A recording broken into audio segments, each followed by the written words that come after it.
વખાણ કરતા શીખો. રસોઈ સારી કે ખરાબ નથી હોતી. રસોઈ સારી અથવા ખૂબ જ સારી હોય છે.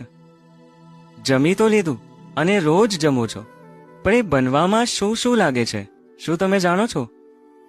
જમવામાં મીઠું વધારે છે કહીને મોઢું બગાડો છો, પણ ગરમ તેલ અને ચૂલાની એક ગરમીને ક્યાં જાણો છો? થાળી દરરોજ પીરસાય છે, નિયમિત સમયે પીરસાય છે. એ બનવાથી પીરસવા સુધીની પ્રક્રિયામાં ઘણી મહેનત લાગે છે.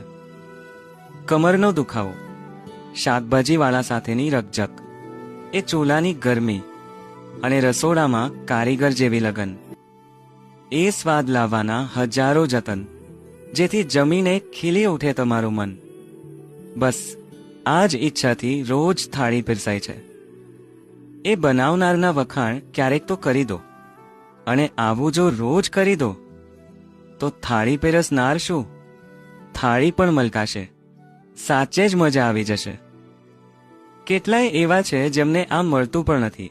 વિચારો, દરેકના નસીબમાં આવું જમવાનું ક્યાં હોય છે? રસોઈ સારી કે ખરાબ નથી હોતી. રસોઈ સારી અથવા ખૂબ જ સારી હોય છે. કોઈ છે ક્યાંક જે ભૂખ્યા પેટે સૂવે છે, ને તું રોટલી ઠંડી છે એ વાત પર રોવે છે.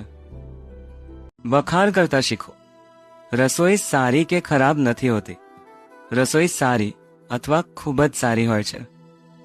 જમી તો લીધું અને રોજ જમો છો, પણ એ બનવામાં શું શું લાગે છે શું તમે જાણો છો?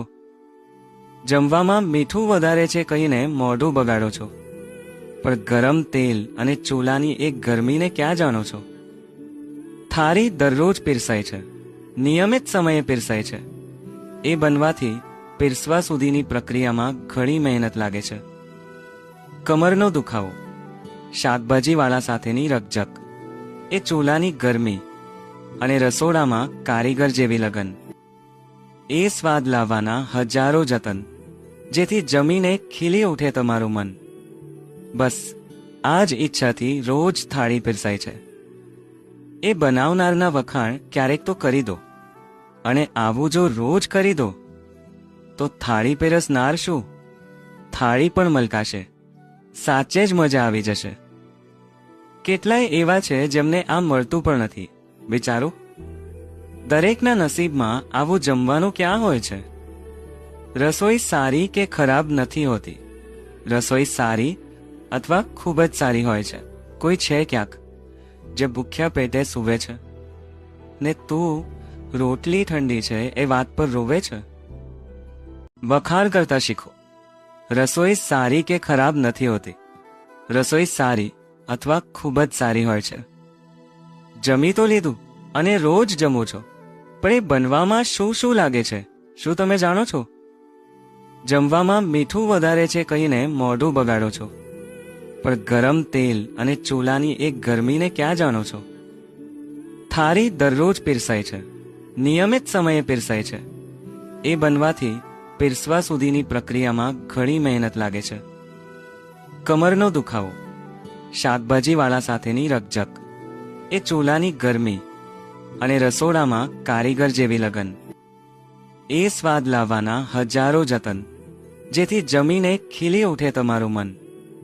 બસ આ જ ઈચ્છાથી રોજ થાળી પીરસાય છે. એ બનાવનારના વખાણ ક્યારેક તો કરી દો, અને આવું જો રોજ કરી દો તો થાળી પીરસનાર શું, થાળી પણ મલકાશે. સાચે જ મજા આવી જશે. કેટલાય એવા છે જેમને આ મળતું પણ નથી. વિચારો, દરેકના નસીબમાં આવું જમવાનું ક્યાં હોય છે? રસોઈ સારી કે ખરાબ નથી હોતી. રસોઈ સારી અથવા ખૂબ જ સારી હોય છે.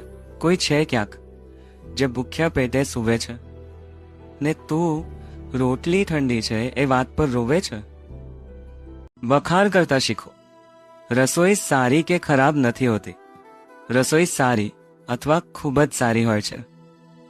જમી તો લીધું અને રોજ જમો છો, પણ એ બનવામાં શું શું લાગે છે શું તમે જાણો છો?